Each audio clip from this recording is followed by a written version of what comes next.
ഈ റമളാൻ അവസാനത്തെ റമളാൻ ആക്കാതിരിക്കട്ടെ. അള്ളാഹുവിന്റെ ഖുർആൻ പറഞ്ഞ ഒരു വിഷയം നിങ്ങളുടെ ഒറ്റ വാക്കിൽ ഞാൻ അങ്ങോട്ട് പറയുന്നു. അതാ അഫഅയ്ന ബിൽ ഖൽഖിൽ അവ്വലി ബൽ ഹും ഫീ ലബ്സിൻ മിൻ ഖൽഖിൻ ജദീദ്. അതാ ഞാൻ നേരത്തെ സൂചിപ്പിച്ചില്ലേ, നേരത്തെ ഒരു ബീജത്തിൽ നിന്ന് കണ്ണുകൊണ്ട് കാണാൻ കഴിയാത്ത ബീജത്തിൽ നല്ലേ ഈ ആരോഗ്യമുള്ള ശരീരമുള്ള പുഷ്ടിയുള്ള മനുഷ്യനെന്ന പടച്ചത്. ആ മനുഷ്യനെ വീണ്ടും പടച്ച റബ്ബിന് സൃഷ്ടിക്കൽ ഒരു പ്രശ്നമാണോ? അതെന്തായാലും നടക്കുമെന്നത് പറഞ്ഞിട്ടല്ല പറയാണ്. വലഖദ് ഖലഖനൽ ഇൻസാന വനഅലമു മാ തുവസ്വിസു ബിഹി നഫ്സുഹു. ഓ ജനങ്ങളെ, ഖുർആനിന്റെ ഈ വാക്ക് എന്റെയും നിങ്ങളെയും മനസ്സിൽ പതിച്ചു വെക്കണം. വലഖദ് ഖലഖനൽ ഇൻസാന, നിശ്ചയമായും മനുഷ്യന്മാരെ നമ്മൾ പടച്ചിട്ടുണ്ട് നബിയെ. വനഅലമു മാ തുവസ്വിസു ബിഹി നഫ്സുഹു, അവന്റെ മനസ്സ് മന്ത്രിക്കുന്നതൊക്കെ നമ്മൾ അറിയുന്നുണ്ട് നബിയേ. ഉസ്താദ് കാണുമെങ്കിൽ മാത്രം തഖ്വയുള്ള ശിഷ്യൻ, ബാപ്പ കാണുമെങ്കിൽ മാത്രം ജമാഅത്തിന് പോകുന്ന മകൻ, അതുപോലെ തന്നെ ബാപ്പയുടെ മുമ്പിൽ നല്ലത് മാത്രം സംസാരിക്കുന്ന മകൻ, അതുപോലെ തന്നെ നേതാക്കളെ മുമ്പിൽ നന്നാകുന്ന അനുയായികളെ മുമ്പിൽ നല്ലത് ചെയ്യുന്ന നേതാക്കൾ. സുബ്ഹാനല്ലാഹ്, മറ്റൊരാൾ അറിയരുതെന്ന് ചിന്തിക്കുന്നവര്, അതിനൊക്കെ പകരം സ്വന്തം ഭാര്യ അറിയരുതെന്ന് ചിന്തിക്കുന്ന തെറ്റ് ചെയ്യുന്ന ഭർത്താക്കന്മാർ അറിയരുതെന്ന് ചിന്തിച്ച് തെറ്റ് ചെയ്യുന്ന ഭാര്യമാര്. ഞാൻ ചോദിക്കട്ടെ, ആർക്ക് മൂടി വെക്കാൻ കഴിയും റബ്ബിന്റെ മുമ്പിൽ? അല്ലാഹ് പറയുന്നു, വലഖദ് ഖലഖനൽ ഇൻസാന വനഅലമു മാ തുവസ്വിസു ബിഹി നഫ്സുഹു. അവനവന്റെ മനസ്സിൽ എന്താണ് തോന്നുന്നത്, എന്താണ് മനസ്സ് മന്ത്രിക്കുന്നത്, അത് നമുക്ക് നന്നായി അറിയാം നബിയേ. വനഹനു അഖ്റബു ഇലൈഹി മിൻ ഹബ്ലിൽ വരീദ്. അവനവന്റെ കണ്ടനാളത്തേക്കാൾ, അവനവന്റെ സ്വന്തം നാടിയേക്കാൾ അവനവനോട് നമ്മൾ അടുത്തവനാണ് നബിയേ. നമ്മൾ ദൂരെയാണെന്ന് കരുതണ്ട, നമ്മൾ അറിയില്ലെന്ന് കരുതണ്ട. എല്ലാ വിഷയങ്ങളും നമ്മൾ അറിഞ്ഞുകൊണ്ടേയിരിക്കുന്നു. രഹസ്യമായി ചെയ്യുന്നതും പരസ്യമായി ചെയ്യുന്നതും അറിയുന്നു. പക്ഷേ അങ്ങനെ അറിയുന്ന രാജാവായ ഞാൻ എന്റെ അറിവ് വെച്ചുകൊണ്ട് എന്റെ സൃഷ്ടികളെ ശിക്ഷിക്കൂല. എന്റെ അറിവിന്റെ പുറമേ ഞാൻ അവരെ ബോധ്യപ്പെടുത്തും, അവരെന്ത് ചെയ്തു എന്ന് ബോധ്യപ്പെടുത്തും. അല്ലാഹ് പറയും, ഇദിയതലഖൽ മുതലഖിയാനി അനിൽ യമീനി വഅനിസ് ശിമാലി ഖഈദ്.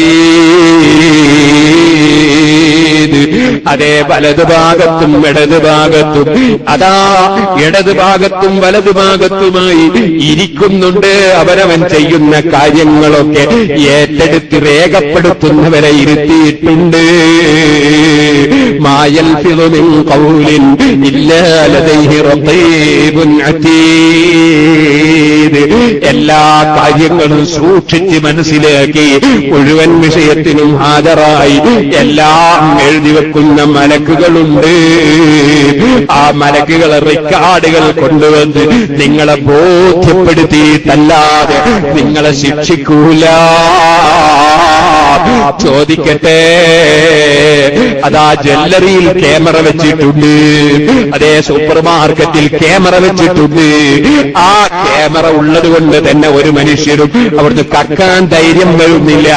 കളവ് നടത്തിയ ക്യാമറയിൽ കൊടുക്കുമെന്ന് പേടിയാണ്.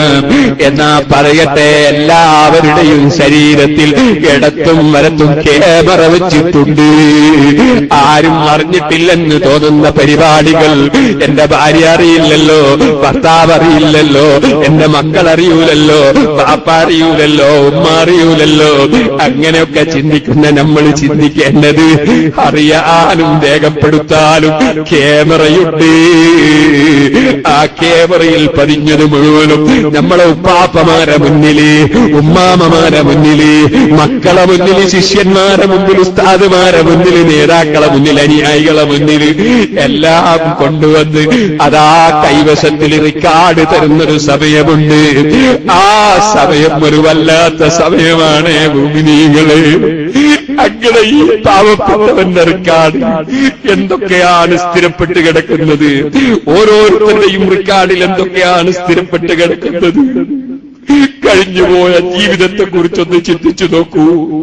എത്ര നിസ്കാരം കളായിപ്പോയവരുണ്ട്, എത്ര ഹറാമുകൾ നോക്കിപ്പോയവരുണ്ട്, എത്ര ഹറാമുകൾ കേട്ടുപോയവരുണ്ട്, എത്ര ഹറാമുകൾ കുടിച്ചുപോയവരും തിന്നുപോയവരുമുണ്ട്, എത്ര ഹറാമിൽ പങ്കെടുത്തു പോയവരുണ്ട്. അവിടെയാണ് നമ്മുടെ ഖൽബ് തിരിയേണ്ടത്.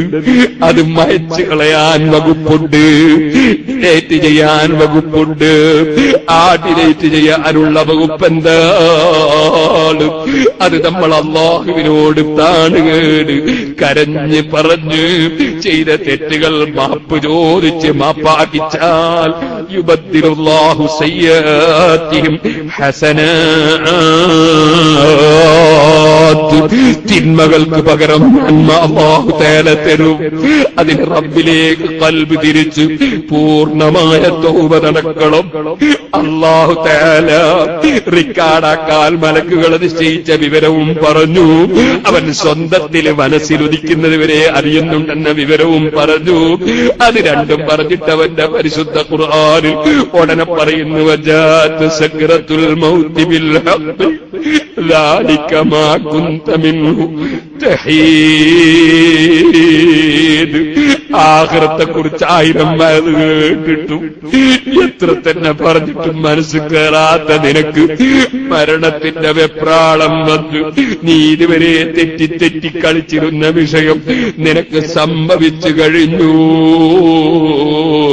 വനുഫഖ ഫിസ്സൂരി ذلك يوم الوعيد. പിന്നീട് നിന്റെ കണക്ക് നോക്കുന്ന ദിവസത്തിനു വേണ്ടി, പാരത്രീക ലോകത്ത് നിന്റെ കണക്ക് നോക്കുന്ന ദിവസത്തിനു വേണ്ടി സൂറത്തെ കാഹളത്തിൽ ഊതി ഖിയാമത്ത് സംഭവിച്ചു കഴിഞ്ഞു. വജാഅത് കുല്ലു നഫ്സിൻ മഅഹാ സായിഖുൽ വശഹീദ്. ഓരോ മനുഷ്യരും മഹ്ശറിലേക്ക്, റബ്ബിന്റെ കോടതിയിലേക്ക് വരുന്നു. കൂട്ടിക്കൊണ്ടുപോകാൻ മലക്കുകൾ, വിളിച്ചുകൊണ്ടുപോകാൻ മലക്കുണ്ട്. വശഹീദ്. റബ്ബിന്റെ മുമ്പിലെത്തുമ്പോ സ്വന്തം കൈകൾ തന്നെ ചെയ്ത തെറ്റുകൾ വിളിച്ചു പറയുകയാണ്, കാലുകൾ സാക്ഷി പറയുകയാണ്. നാവ് കൊണ്ട് നീ നദാ ദുന്യാവിൽ വെച്ച് കള്ളം പറഞ്ഞില്ലടാ, നീ പല തെറ്റും ചെയ്ത് കള്ളം പറഞ്ഞ് രക്ഷപ്പെടാൻ നോക്കിയില്ലേ. അതാ മോമിനായ മനുഷ്യൻ കളവ് പറയൂല, അത് ഹദീസിലില്ലേ. കളവ് പറഞ്ഞവരല്ലേ നീ. നിന്റെ നാവില് സീല് വെച്ചുപോയി, നിന്റെ നാവ് കൊണ്ട് നീ മിണ്ടാൻ കഴിയൂല. കൈകളാ സംസാരിക്കുന്നു, കാലതാ സാക്ഷി പറയുന്നു. നിന്റെ കൂടെ തന്നെ നിനക്ക് സാക്ഷിയുണ്ട്, നിന്റെ കാര്യം പറയാൻ ആളുണ്ട്, നിന്നെ വിളിച്ചു കൊണ്ടുപോകാൻ ആളുണ്ട്. അത് പറഞ്ഞിട്ട് റബ്ബ് പറയുന്നില്ല, ഖദ് കുന്ത ഫീ ഗഫലത്തിൻ മിൻ ഹാദാ. ഇതൊന്നും നിന്റെ മനസ്സിൽ കടന്നിരുന്നില്ല. ഫകസഫനാ അൻക ഗിതാക ഫബസറുകൽ യൗമ ഹദീദ്. ആ ദിവസം ഇങ്ങ് വന്നപ്പോ നിന്റെ മനസ്സിന്റെ മൂടി നീങ്ങിപ്പോയി. ഇതുവരെ ഒരു മൂടി വെച്ചിട്ട് നിന്റെ മനസ്സിലൊന്നും പതിഞ്ഞില്ല അല്ലേ? എല്ലാ മൂടിയും നീങ്ങിപ്പോയി. നീ നേരിൽ അനുഭവിക്കുകയാണ്. وقال قرينه هذا ما لدي عتيد. അവന്റെ കൂടെയുള്ള മലക്ക് അതവനെ ഹാജരാക്കിയിട്ട് റബ്ബിനോട് പറയുകയാണ്,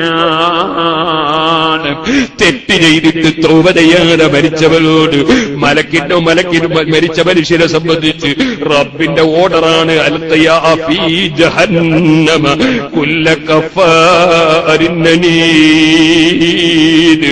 നന്ദി കെട്ടവരും മർക്കടമുഷ്ടിക്കാരും, എത്ര കേട്ടിട്ടും നന്നാകാത്തവരും അവിശ്വാസികളും, അവരെ നിങ്ങൾ ജഹന്നമിലങ്ങിട്ടോ, ജഹന്നമിലിട്ടോ.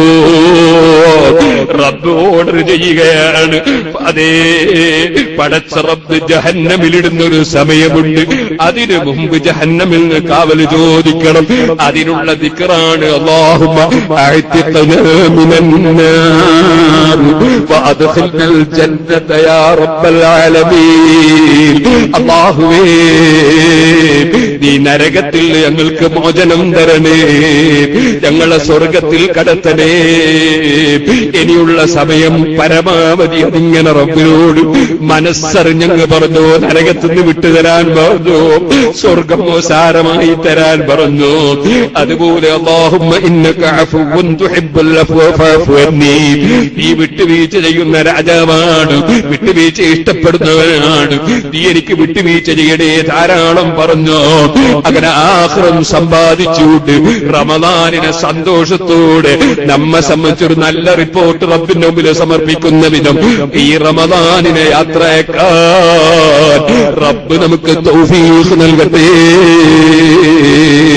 ഞാൻ എന്റെ വാക്കുകൾ നിർത്തട്ടെ. സൂറത്ത് ഖാഫ് പെരുന്നാളിന്റെ അന്നത്തെ പെരുന്നാൾ നിസ്കാരത്തിൽ പ്രത്യേകം ഓതൽ സുന്നത്തുള്ളൊരു സൂറത്താണ് സൂറത്ത് ഖാഫ്. അത് വെറുതെ അല്ലല്ലോ ഓതി കേൾപ്പിക്കാൻ പറഞ്ഞത്. ആ സൂറത്ത് ഖാഫിലുള്ള സംഗതിയാണ് ഞാനിപ്പോ നിങ്ങളെ കേൾപ്പിച്ചത്. അതിനുശേഷം അല്ലാഹു ജല്ല ജലാലുഹു നരകത്തിലെ അവസ്ഥ പറയുന്നുണ്ട്, സ്വർഗത്തിലെ മുഅ്മിനീങ്ങൾക്ക് കിട്ടുന്ന അവസ്ഥ പറയുന്നുണ്ട്.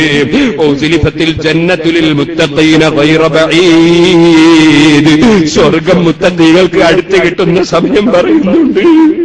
അത് സ്വർഗത്തിന് വേണ്ടി ജീവിച്ചവർക്കാണ്, സ്വർഗത്തിന് വേണ്ടി അധ്വാനിച്ചവർക്കാണ്, തഖ്വയോടെ ജീവിച്ച് മരിച്ചവർക്കാണ് സ്വർഗം. അത് അടുത്ത് കിട്ടുന്നൊരു സന്ദർഭവും അതിന്റെ ശേഷം വലിയ സന്തോഷത്തിന്റെ രംഗവും അല്ലാഹു തആല സൂറത്ത് ഖാഫിൽ പറയുന്നുണ്ട്. ഹാദാ മാ തുഅദൂന ലികുല്ലി അവ്വാബിൻ ഹഫീദ് മൻ ഖശിയ റഹ്മാന ബിൽ ഗൈബി വജാഅ ബിഖൽബിൻ മുനീബ്. അല്ലാഹുവിലേക്ക് മനസ്സ് തിരിച്ച് അല്ലാഹുവോട് മാപ്പ് പറഞ്ഞ് അല്ലാഹുവിലേക്ക് മനസ്സുകൊണ്ട് മടങ്ങിയവനാണ് മുത്തഖീകൾക്ക്, അവർക്കാണ് സ്വർഗമെന്ന് റബ്ബ് പറയുന്നുണ്ട്. റബ്ബേ, അക്കൂട്ടത്തിൽ സാധുക്കളായ ഞങ്ങളെ ഉൾപ്പെടുത്തണം റഹ്മാനേ. അതേ സമയത്ത് റബ്ബ് സുബ്ഹാനഹു വ തആല ആ സൂറത്ത് ഖാഫിൽ തന്നെ നരകത്തിൽ ആളുകളൊക്കെ ഇട്ട്, നരകാഗ്നിക്ക് പാത്രമാകുന്ന ആളുകളൊക്കെ ഇട്ട് നരകത്തിലിട്ട് ശിക്ഷിക്കുന്ന സമയത്ത് ആ നരകത്തോട് ചോദിക്കുന്ന രംഗം പറയുന്നുണ്ട്.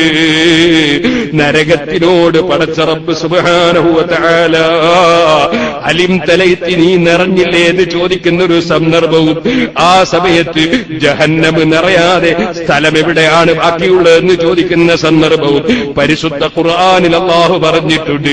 പടച്ച റബ്ബേ, നിന്റെ ജഹന്നം ഒരു സെക്കൻഡ് പോലും സഹിക്കാൻ ഞങ്ങളെ കൊണ്ട് കഴിയില്ല, ഇവിടെയുള്ള തീ തന്നെയും സഹിക്കാൻ ഞങ്ങളെ കൊണ്ട് കഴിയില്ല. അതുകൊണ്ട് ഞങ്ങളെ സദസ്സ് ഞങ്ങൾ പിരിഞ്ഞു പോകുമ്പോ നരകത്തിൽ നിന്ന് മോചിപ്പിച്ചുകൊണ്ടല്ലാതെ ഞങ്ങളെ നീ തിരിച്ചയക്കരുത് റഹ്മാനേ.